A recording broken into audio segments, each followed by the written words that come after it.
Tadej Pogačar has officially reclaimed the yellow jersey, and he did it with a statement victory on Stage 3 that left no doubt about his intentions this year. We aren't just looking at a race, we're witnessing a masterclass in total dominance. Yesterday it was Del Toro, today it's UAE again. Pogačar with a 22nd win of his career in the Tour. Opened up a gap, then looked back, sprinted to the line to take his 22nd win. The way he accelerated in those final 200 meters at less angles was nothing short of brutal. When he launched that sprint, the rest of the field simply had no answer. He's hunting that fifth title to match the greats like Merckx and Enduring, and he's clearly not waiting for the final week to make his move.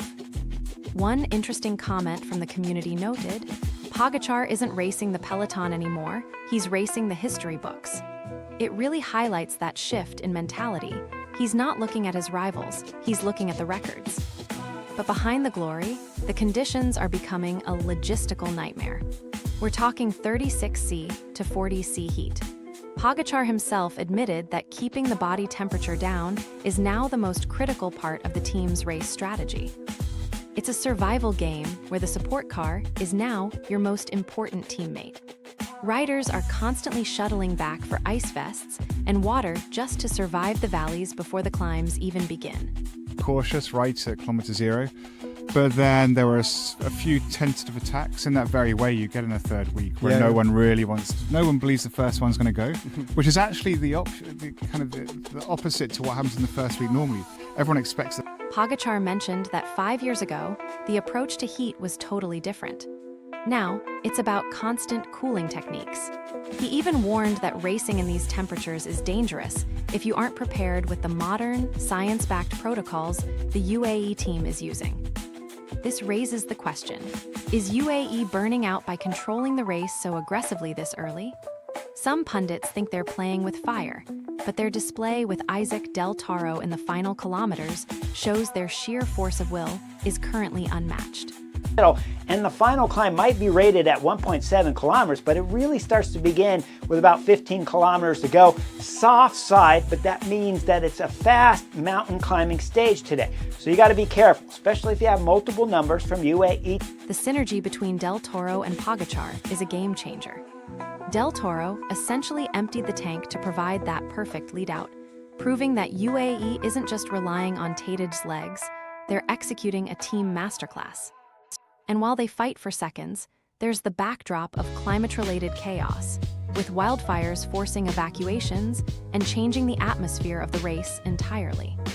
It's a high-stakes environment where trading the yellow jersey with Vingegaard is just one of many challenges they face every single day. He's not just calling it a win, he's calling it a logistical nightmare. The 2026 Tour de France is pushing athletes to their physical limits as temperatures soar between 36 and 40 degrees Celsius, turning this race into a survival game. I'm not so hungry. I eat every 30 minutes one gel, so it's not so hungry. But no, it's it was if we can win like we did today, and the team feels super good. Pogačar explained that 5 years ago, the race was a different beast. Now, cooling is the primary focus. Without constant access to ice vests, iced water for their arms, and frozen carbohydrate gels, the peloton simply wouldn't be able to handle the intensity. It's forced a shift in team hierarchy. The support car is no longer just for spare bikes or nutrition, it's the lifeline. Riders are dropping back in groups of 3 just to shuttle ice and cold bottles, a massive tactical drain in an already grueling stage. One viewer on the channel noted, seeing them shove ice socks down their jerseys is the new normal.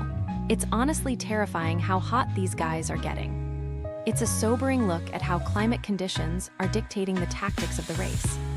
Even with the ban on ice socks during active racing, the sight of riders flouting the rules just to stay conscious proves that the current regulations are struggling to keep up with the extreme environmental reality. Pogačar is clearly frustrated by the situation, noting that if you don't manage your temperature, you simply don't finish. It's no longer about who has the best legs, it's about who can manage the thermal load the best. Now, the big question on everyone's lips, Is UAE Emirates XRG burning out? After 2 days of total control, the armchair pundits are already questioning their aggressive tactics.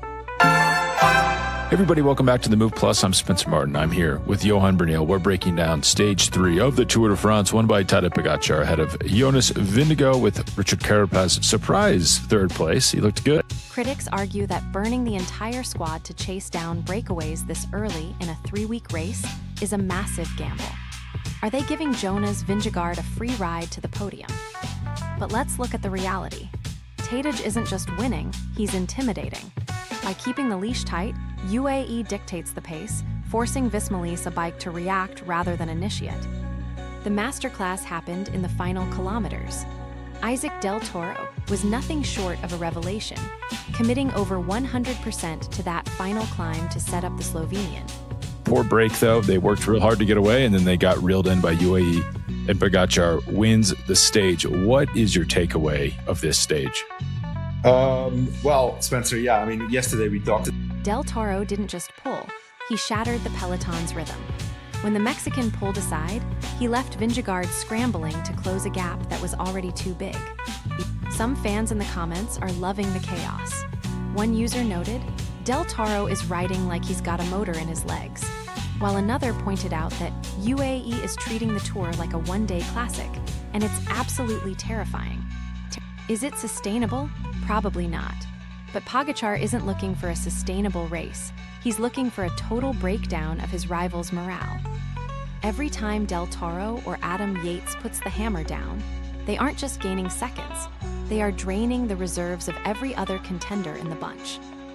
Tight stage here against Tadej Pogačar, so just let a big break go up the road, let them gain some time. But instead, everything keeps getting brought back because Visma bike are jumping in all these moves. The verdict, it's not a mistake if you keep winning. UAE is betting that their sheer force of will is the only way to crack Vingegaard's defensive shell, and so far, that bet is paying off in gold. E didn't just take it back. He snatched it with a display of raw power that left everyone breathless on the slopes of Les Angles. That final sprint wasn't just a win, it was a statement. It was a masterclass in dominance. Pogačar waited for the perfect moment, timing his acceleration to perfection as Isaac Del Toro paved the way. He didn't just beat Vingegaard, he demoralized the field. But beyond the glory, we have to talk about the logistical nightmare. We aren't just racing bikes, we're racing climate change. Temperatures are hitting 40 degrees Celsius, turning this into a survival game. Pogačar himself noted that keeping the body cool is now the single biggest factor. If you aren't managing ice vests and constant hydration, you're out. It's a total shift from the sport we saw just 5 years ago. Which brings us to the UAE Emirates XRG tactics. Pundits are split. Did they burn too many matches early? Or is this shock and awe approach the only way to break Vingegaard's spirit? Isaac Del Toro was immense today. He committed 100% to the cause, effectively acting as the engine that pulled Pogačar into the winning position. The team depth is being tested to its absolute limit. The intensity is doubled by the environment. We've seen wildfire evacuations forcing course changes and a strange, tense atmosphere on the road. The rivalry isn't just about the legs, it's about navigating chaos.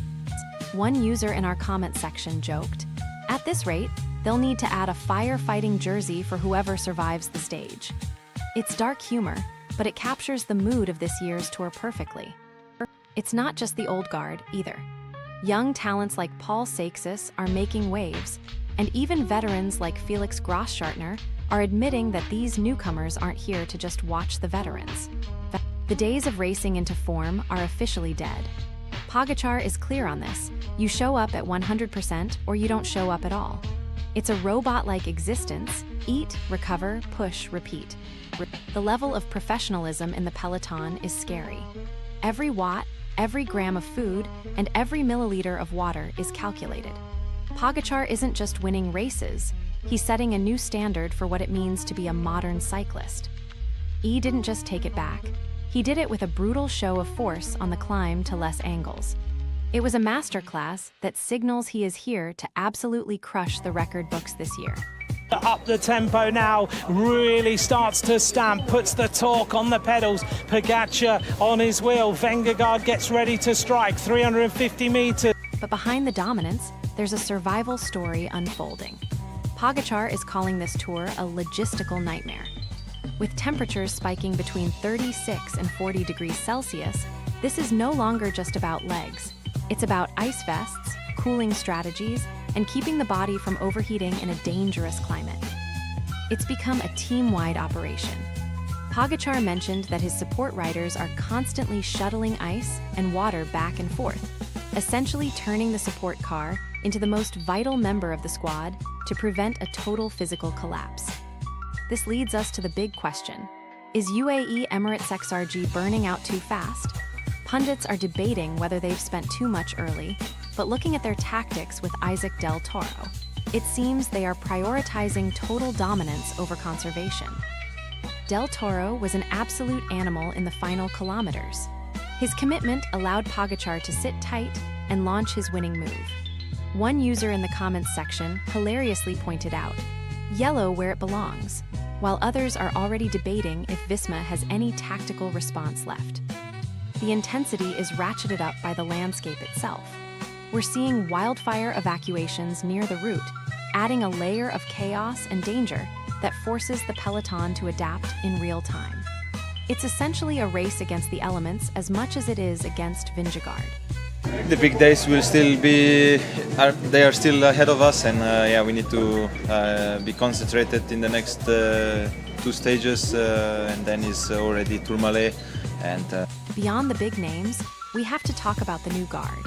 Young riders like Paul Seixas are making waves, and even veterans like Felix Grosschartner are openly admitting they are a real threat. The next generation is arriving earlier than anyone expected. Pogačar himself has shifted to what he calls a robot mentality. He argues that the era of racing into form is dead. You arrive at 100% or you get left behind. He described his daily routine as purely mechanical, fueling, recovering, and executing with zero room for error. It's a brutal reality of the 2026 peloton. Whether this extreme level of intensity is sustainable for 3 full weeks remains the million-dollar question as the tour heads deeper into the mountains.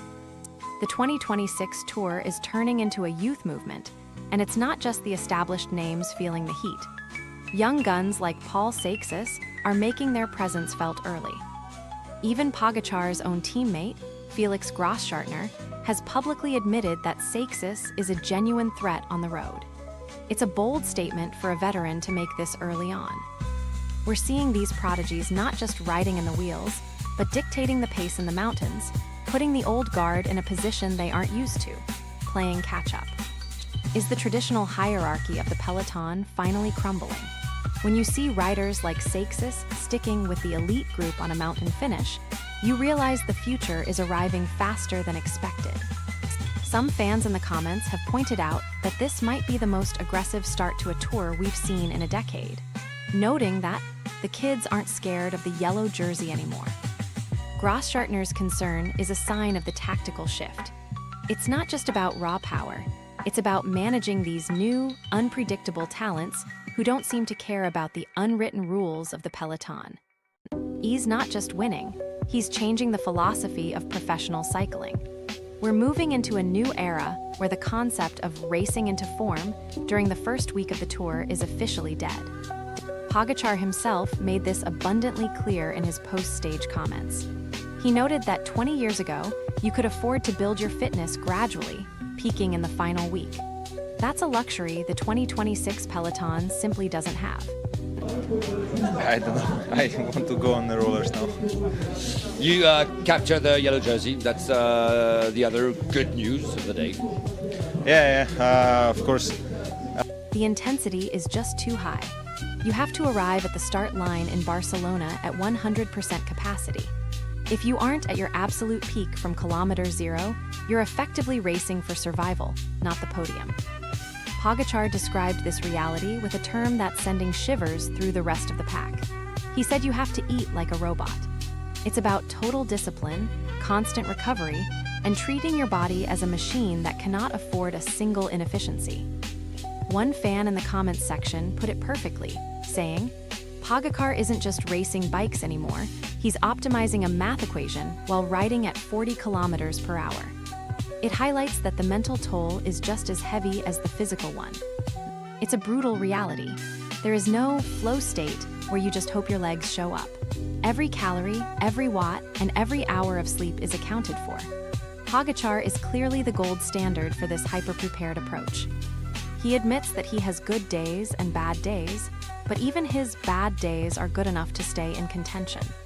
The margin for error has vanished, and he seems to be the only one who has fully embraced that robot-like consistency.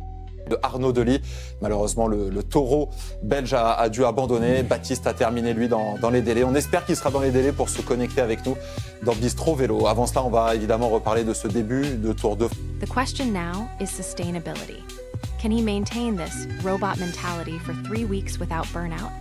Given his dominance so far, it seems he's built his entire season around this exact level of performance.